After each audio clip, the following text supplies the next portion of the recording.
The restaurant was quiet that evening, soft jazz playing, wine glasses glinting under warm yellow lights. Emma sat at the corner table, glancing at her phone for what felt like the 100th time. It had been an hour since her blind date was supposed to arrive. She'd already finished her first glass of wine, then half of another. She laughed quietly to herself, shaking her head. Of course, she whispered. Another disaster. Emma had promised her friend Rachel she'd give dating one more try. After losing her fiancé 3 years ago in an accident, she had built walls so high that even the most patient man couldn't climb them. But Rachel insisted, this guy's different. Kind. A single dad. You'll like him. Now, sitting alone, Emma thought maybe kindness didn't exist anymore. She waved to the waiter. It's fine. You can clear the table. I think I'm. Just then, the restaurant door opened. A gust of wind blew in, and with it, 2 tiny figures in matching red coats. They were twin girls, maybe 6 years old, with big blue eyes and curly brown hair. They stood there, slightly out of breath, holding each other's hands. The waiter crouched down and smiled. Hey there, sweethearts, are you lost? One of them shook her head. No, sir, we're looking for a lady named, She checked a small paper in her mitten. Emma. Emma blinked in surprise. That's me. The girls turned, eyes lighting up. You're Emma. Before she could answer, they ran toward her table. We're so sorry. Daddy's sorry he's late, one said breathlessly. The other nodded. He said to tell you he had to park the truck. He'll be here in just a minute. Emma froze, stunned, her confusion slowly turning into a laugh. Wait, you two are his daughters.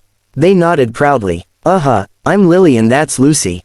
Before she could ask more, the door opened again. This time, a tall man stepped in, brushing snow off his shoulders. His flannel shirt clung to broad shoulders, his hair messy from the wind. When he looked up and saw Emma, his eyes softened. Miss Emma, he asked, his voice low, warm, and apologetic. Emma stood slowly. You must be Jake. He nodded, offering a tired but genuine smile. Jake Carter. I'm so sorry I'm late. The girls insisted on making you cookies, and we may have had a kitchen explosion. Lily giggled. It was Daddy's fault. Emma laughed, her disappointment melting into something lighter. That's quite an entrance. Jake looked embarrassed. Yeah, not exactly the first impression I hoped for. They sat down, the girls beside them coloring quietly on napkins while Jake and Emma talked. It was awkward at first. Emma wasn't used to such chaos. But Jake's voice had a calm steadiness, his eyes a mix of exhaustion and kindness. He told her about the ranch he ran outside town, about losing his wife 3 years ago to an illness, about raising the twins alone. Some days I don't know what I'm doing, he admitted. But I try. They deserve someone who doesn't give up. Emma listened quietly, feeling a warmth she hadn't felt in years. She saw the way he looked at his daughters, the tenderness in his every word. Hours slipped by like minutes. The twins had fallen asleep on the bench seat beside them. The candles were burning low. Jake looked at Emma, his voice soft. You know, I almost canceled tonight. I thought, who'd want to meet a man with this much baggage? Emma smiled faintly. Maybe someone who understands what it's like to lose something, and still find the courage to show up. He looked at her, eyes searching hers. You've lost someone too. She nodded. My fiancé. Car crash. I stopped living after that. Until tonight. Jake reached across the table, his hand gently covering hers. Then maybe we both showed up right on time. Outside, the snow was falling heavier. Jake stood, gathering his sleeping daughters in his arms. Can I drive you home? Roads are getting rough. Emma hesitated, then nodded. Sure, I'd like that. As they stepped outside, the cold air bit at their cheeks. Jake opened the truck door, tucking the girls safely inside, then turned to Emma. Thank you, he said quietly. For waiting. Most people wouldn't have. She smiled. Most people don't get greeted by 2 adorable messengers. They both laughed, and for the first time in a long time, Emma felt something awaken inside her heart. Weeks later, Emma found herself visiting the ranch. The twins would run to her every time, shouting, Miss Emma's here. And Jake would greet her with that same warm smile. The girl who once sat alone at an empty table was now surrounded by laughter, muddy boots, and a love she never expected. And sometimes, late at night, Jake would whisper as he tucked his daughters into bed, see? Told you Daddy wasn't late. He was just waiting for the right time. The twins would giggle and nod. And Miss Emma waited too. And under the soft light of the ranch's porch, With the snow gently falling, Emma would smile, knowing that sometimes, being stood up by the world is just life's way of making sure you're seated at the right table, with the right people. Alright, here's the continuation of your story in full cinematic Wild West style, expanding it into a deep, emotional, and visually rich 20-minute narrative. It carries on from where we left off, the quiet beginnings of love on a snowy night, now growing into something profound. Over the next few weeks, Emma found herself thinking about Jake more than she wanted to admit. The memory of that snowy evening, the laughter of the twins, the warmth in Jake's eyes, kept replaying in her mind. She told herself it was nothing, just a kind man and his children, but every time her phone buzzed with a message from Jake, her heart skipped in ways it hadn't in years. One morning, a text came through. Greater than Jake. Snow's heavy at the ranch. Roads are clear now though. The girls keep asking when Miss Emma's coming. You up for hot cocoa and horse rides? Emma smiled. She'd planned to spend her weekend alone as usual. But instead, she found herself packing gloves, a scarf, and a box of homemade cookies. When she arrived at Carter Ranch, she was stunned. The land stretched endlessly, golden under the winter sun, framed by distant mountains. Horses grazed lazily in the open field. Wooden fences lined the property, snow still clinging to the posts. Jake was waiting by the barn, his flannel rolled at the sleeves, hat tipped low. He looked every bit the part of an old western rancher, calm, strong, quietly noble. Welcome to the end of the world, he said with a grin. Emma laughed. It's beautiful here. The twins came running out, bundled in coats. Miss Emma, we named a horse after you. She blinked. You did. They nodded proudly. The prettiest one. Jake smirked. Don't let them fool you.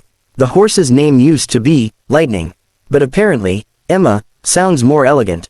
The next few hours passed in laughter. Emma helped the girls feed the horses.